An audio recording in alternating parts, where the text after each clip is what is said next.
Okay students, now we will see the topic money. Let's go to its meaning. Money is defined as an instrument that serves as a medium of exchange, store of value, a measure of value, and a standard for deferred payments. Now, some important points which you have to keep in mind in its meaning is that it is an instrument which serves as a medium of exchange, store of value, a measure of value, and standard for deferred payments. If you will notice one thing, then you will see that whatever the limitations of or drawbacks of barter system were there, that only has comprised the meaning of money. If you remember, there was lack of difficulty of coincidence of funds, there was no measure of value, it was getting difficult to store the goods, for making future payments it was difficult in barter system. So whatever limitations were there, that has been covered in the meaning of money. Means money fulfills our that purpose which we were not seeing in barter system. So it is medium of exchange, store of value, a measure of value, and standard for deferred payments. And this meaning will comprise the functions of money. So we will see one by one its functions. First function of money that it does is it is a medium of exchange. In barter system we have seen that goods were exchanged for goods, but at present time, after the invention of money, we see that if someone needs anything, he does not need to give him another good, he needs to give him money. Okay, it means that money or currency is serving as a medium of exchange here. So the first function of money is that it serves as a medium of exchange. Second function of money is measure of value.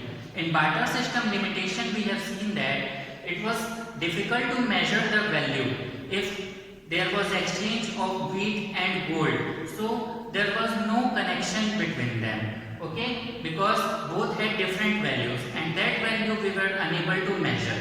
But after the invention of money, we see that there are different measurements. Commodities have been measured, have a different measure of value that we see as MRP of that. We go to market, we see the MRP and we pay as per that. So we see that a measurement has been done. So this is known as the measure of value. Now the third function of money that we see is that it is a standard of deferred payments. It means that deferred payments here means the future payments or the payments that we have to do in some future.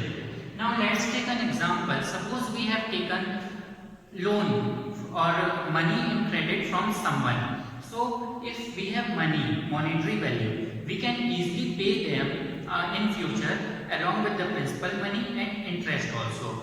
But suppose if there was no money, then how we would have paid? Okay, if we have taken wheat from someone, can you pay wheat in the same quantity and same quality along with the interest? No, it will be difficult for us to pay. Okay.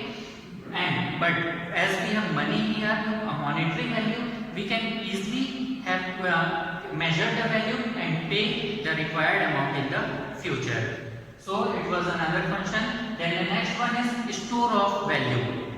In the limitations of barter system, we have seen that it was getting difficult for us to store all the commodities. Some commodities we can easily store for longer period of time, but perishable goods, some of the goods we saw that it was difficult for them to store. So money provided us that facility that we can store it for as long as we want. In simple ways, we see that today we can store the money at our home in banks in the form of saving account, fixed deposit. Okay, so the value which we have in the form of money that we can easily store for as long as time we want. The next function is transfer of value. In earlier times when commodities were exchanged, it was difficult to transfer the commodities. Okay, we needed to take the commodity from one place to another. It was difficult to carry it. It was difficult to find a person who needs it. Okay, there were several limitations here. Also, if in far away places we want to give the commodities, so it was very difficult to transfer there.